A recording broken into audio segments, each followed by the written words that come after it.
Hello दोस्तों, जैसा कि आप लोग को पता है मैं आपको यूपी टेट का सिलेबस कंप्लीट करा रही हूँ। जितने भी प्रीवियस ईयर क्वेश्चन आए हैं, सीडीपी, हिंदी, संस्कृत, ईवीएस, सारा। अगर आप लोग कहेंगे तो मैथ के क्वेश्चन भी मैं सॉल्व करवा दूँगी, अगर आप लोग कहेंगे तो। ओके, तो मैं अभी आपको ईवीएस का पोर्शन कंप्लीट करवा रही हूँ। ये देख ली, यूथ कंपटीशन टाइम्स की ये बुक बहुत ही अच्छी है। मैं हर वीडियो में आपको इसलिए बताती हूँ कि कुछ लोग नए जो मतलब जुड़ते हैं, दोस्त जो भाई बहन देखते हैं ना, उनको पता चल जाए कि मेरा भी क्लियर हो चुका है। मैंने इसी बुक से पढ़ा था, तो यही बुक मैं आपको पढ़ा रही हूँ। अगर आप दूसरी लेना चाहते हो तो ले सकते हैं, मैं कोई ज़बरदस्ती नहीं कर रही हूँ। बस मैं ये बता रही हूँ कि इससे काफ़ी क्वेश्चन रिपीट हुए थे, इसलिए मैं आप लोग को सजेस्ट कर रही हूँ कि आप लोग ये पढ़ सकते हो। अगर बुक है तो बहुत अच्छी बात है, नहीं है तो मैं खुद पढ़ा रही हूँ। आप लोग ज्वाइन कर सकते हैं सीरीज़ और चैनल को सब्सक्राइब कर लीजिएगा।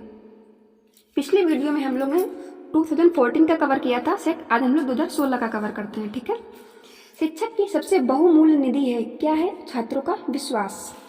परिकल्पना को बार बार परीक्षण करने से गलत नहीं पाया जाता, तो क्या होता है? वो सिद्धांत सॉरी सिद्धांत के साथ प्रायोगिक अनुभव जुड़ा होता है। किसी परिकल्पना को बार बार निरीक्षण व परीक्षण करने के बाद जब इस बात का ज्ञान हो जाता है कि यह परिकल्पना सार्वभौमिक रूप से सत्य है, तो यह सिद्धांत का रूप ग्रहण कर लेता है। थर्ड क्वेश्चन है, निम्नलिखित में से सबसे उपयुक्त शिक्षण विधि कौन सी है? विचार गोष्ठी, श्रुतलेख यह दिया गया श्रुतलेख नहीं होता है, श्रुतलेख जहाँ जहाँ भी हटा दो। विचार गोष्ठी एवं कार्य योजना सबसे उत्तम शिक्षण विधि है। देखते हैं, विचार गोष्ठी एवं कार्य योजना शिक्षण विधि की सबसे उपयुक्त विधि है। इस शिक्षण विधि में छात्र परस्पर विचारों का आदान प्रदान करके अपने ज्ञान की वृद्धि करते हैं। यह विधि शिक्षा की कृत्रिम वातावरण को समाप्त करने तथा शिक्षा को जीवन से संबंध स्थापित करने हेतु महत्वपूर्ण है। प्रारंभ में इसका प्रयोग छात्रों द्वारा किए जाने वाले गृह कार्यों के लिए किया जाता था, जिसमें योजना बनाना, शारीरिक श्रम करना निहित होता था।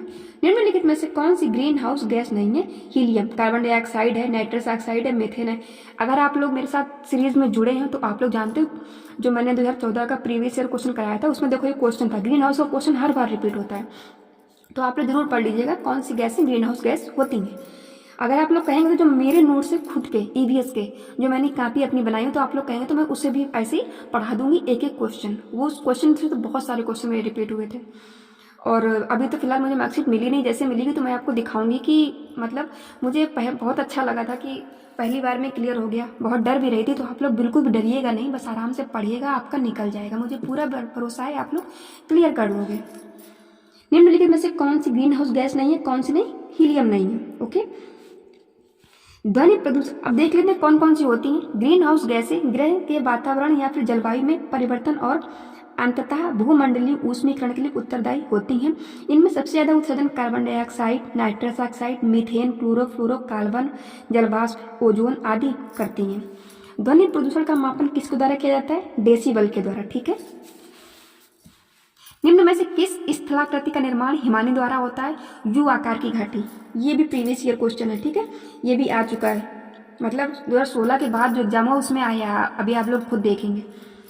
ये पढ़ लेते हैं। निम्नलिखित स्थलाकृतियों में यू आकार की घाटी का निर्माण हिमनदों द्वारा होता है। याद रखिएगा, यू आकार की घाटी का निर्माण हिमनदों द्वारा होता है और इसका नामकरण अंग्रेजी वर्णमाला के अक्षर यू के आधार पर हुआ है, जिससे इस घाटी आकृति मिलती है। अपरदन के कारण इनके दोनों किनारे काफी समांतर एवं अंतोदर ढाल वाले बन जाते हैं। जलप्रपात एक प्रमुख प्रवाही जल कृत अपरदनात्मक स्थल हो। देखो, वी आकार की घाटी, ये यू आकार की घाटी का नामकरण हिमानी द्वारा हुआ है और वी आकार की घाटी का नामकरण अंग्रेजी वर्णमाला के वी अक्षर के आधार पर किया गया है। इस आकार की घाटी का निर्माण युवा नदियों के द्वारा होता है। याद रखना, यू आकार की घाटी का निर्माण हिमानी द्वारा होता है और वी आकार की घाटी का निर्माण युवा नदियों के द्वारा होता है। निम्न नदियों में से कौन सी नदी बंगाल की खाड़ी में गिरती है? तो कौन सी? सुवर्णरेखा बंगाल की खाड़ी में गिरती है। बाकी ताप्ती, नर्मदा, सिंधु ये हमारी अरब सागर में गिरती है। ठीक है, राकेश कक्षा 5 पर्यावरण विज्ञान शिक्षक द्वारा दिए गए कार्य को समय से प्रस्तुत नहीं करता, अतः सबसे उपयुक्त सुधारात्मक उपाय क्या हो सकता है? प्रधानाध्यापक की जानकारी में लाना। ऐसा नहीं, इतनी बड़ी बात नहीं कि आप प्रधानाध्यापक के पास जाएंगे। खेल की कक्षा में जाने पर प्रतिबंध लगाना, ऐसा कुछ नहीं है।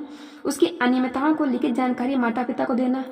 सबसे अच्छा क्वेश्चन है, उसकी अनियमितताओं के कारण जानना कि वो ऐसा क्यों कर रहा है, फिर उसे सही मार्गदर्शन देना।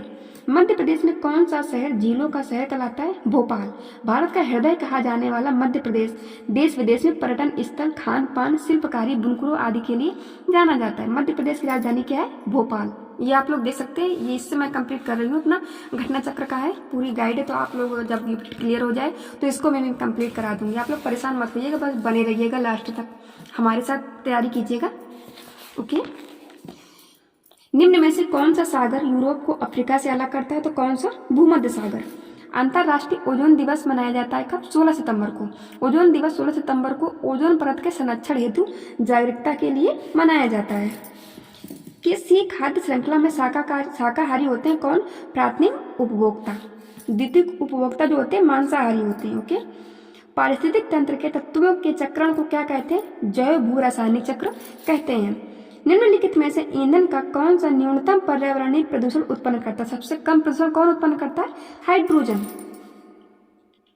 संकटग्रस्त जंतु दैत्याकार पांडा कहाँ पाया जाता है? चीन में पाया जाता है। ओके, निम्नलिखित में से किस गैस के कारण भोपाल गैस त्रासदी हुई थी? तो किसके कारण हुई थी? मिथाइल आइसोसाइनाइड के कारण। ठीक है, भारत के मध्य प्रदेश राज्य के भोपाल शहर में 3 दिसंबर 1984, डेट याद रखिएगा, 3 दिसंबर 1984 को एक भयानक औद्योगिक दुर्घटना हुई। इसे भोपाल गैस कांड या भोपाल गैस त्रासदी के नाम से जाना जाता है। भोपाल स्थित यूनियन कार्बाइड कंपनी, कभी कभी कंपनी पूछ लेता तो कौन सी हो? यूनियन कार्बाइड कंपनी के कारखाने से एक जहरीली गैस का रिसाव हुआ, जिसमें लगभग 15,000 से अधिक लोगों की जान चली गई थी। किस देश में क्रिसमस का त्यौहार गर्मियों में मनाया जाता है? ऑस्ट्रेलिया में। गिर वन्य जीव अभयारण्य निम्न में से किस वन्य जीव का संरक्षण करता है? शेर का। निम्न में से कौन सी प्राकृतिक वनस्पति मरुस्थलीय प्रदेशों में पाई जाती है? कैक्टस। कैक्टस मरुस्थलीय प्रदेशों में पाई जाने वाली प्राकृतिक वनस्पति है। यह सपुष्पक वनस्पतियों का एक जीव वैज्ञानिक कुल है जो अपने मोटे फूले हुए तनों में पानी बटोरकर शुष्क व रेगिस्तानी परिस्थितियों में जीवित रहते हैं। ग्रीन मफलर क्या होता है? तो ग्रीन मफलर हमारा संबंधित है ध्वनि प्रदूषण से। भू पारिस्थितिकी तंत्र में ऊर्जा का महत्वपूर्ण स्रोत क्या है? सूर्य। टाइटन किस ग्रह का प्राकृतिक उपग्रह है? शनि का। सौरमंडल में शनि आकार में दूसरा बड़ा ग्रह है। शनि के 62 उपग्रह हैं। टाइटन शनि का सबसे बड़ा उपग्रह है। ठीक है, और जानकारी क्या है? बुध और शुक्र के कोई भी उपग्रह नहीं है। वरुण के 13 उपग्रह हैं, जिनमें ट्रिटोन और मेरिड प्रमुख हैं। निम्नलिखित में से बायोडीजल की फसल, अभी देखो आपने प्रीवियस ईयर क्वेश्चन किया था, मैंने अभी कराया था जब ट्रोफा वाला आया था, देखो फिर यही रिपीट हो गया। तो मैं आपसे झूठ बिल्कुल नहीं बोल रही हूँ। आपको लग रहा है कि मैं मतलब व्यू बढ़ाने के लिए, तो ऐसा कुछ नहीं है। मैं बिल्कुल सही बोल रही हूँ कि क्वेश्चन रिपीट होते हैं। आप लोग प्रूफ भी देखिएगा, अभी मैं पिछले पढ़ा चुकी हूँ, फिर वही आ गया। निम्नलिखित में से कौन सी बायोडीजल की फसल है? जेट्रोफा। पर्यावरण संरक्षण अधिनियम किस वर्ष पारित हुआ? 1986 में। भूमंडलीय तापन का कारण क्या है? कार्बन डाइऑक्साइड में वृद्धि। निम्नलिखित में से किसमें सर्वाधिक जैव विविधता पाई जाती है? तो किसमें पाई जाती है? उष्णकटिबंधीय सदाबहार वर्षा वन बायोम में। निम्न में से किस मृदा का निर्माण लावा द्वारा हुआ है? तो काली मिट्टी का निर्माण लावा द्वारा हुआ है। वायुमंडल की कौन सी परत प्रकाश की परावैंगनी किरणों को पृथ्वी सतह पर आने से रोकती है? समताप मंडल। ये आप कितनी बार क्वेश्चन पढ़ चुके हो, आप खुद देख रहे हो, 2-3 बार तो रिपीट हो चुका है। ठीक है, गंगा एक्शन प्लान को लाने का उद्देश्य निम्नलिखित में से किस सुधार हेतु है? जल की गुणवत्ता के लिए। निम्नलिखित में से कौन सा वृक्ष जैविक कीटनाशक का उत्पादक है? नीम। नीम का वृक्ष जैविक कीटनाशक का उत्पादक है। नीम भारतीय मूल का एक पूर्ण पतझड़ वृक्ष है। इसका वनस्पतिक नाम क्या है? एजा डिक्टेटा इंडिका है। नीम की पत्तियां चबाने से रक्त शोधन होता है और त्वचा विकार रहित और कांतिवान होती है। इसके अतिरिक्त नीम की छाल का लेप सभी प्रकार के चर्म रोगों और घावों के निवारण में सहायक है। और हम लोग नेक्स्ट वीडियो में मिलते हैं। ठीक है, अगर आपको ये पसंद आ रहा है तो please support me and channel को सब्सक्राइब कर लीजिए और शेयर कर दीजिएगा अपने दोस्तों को।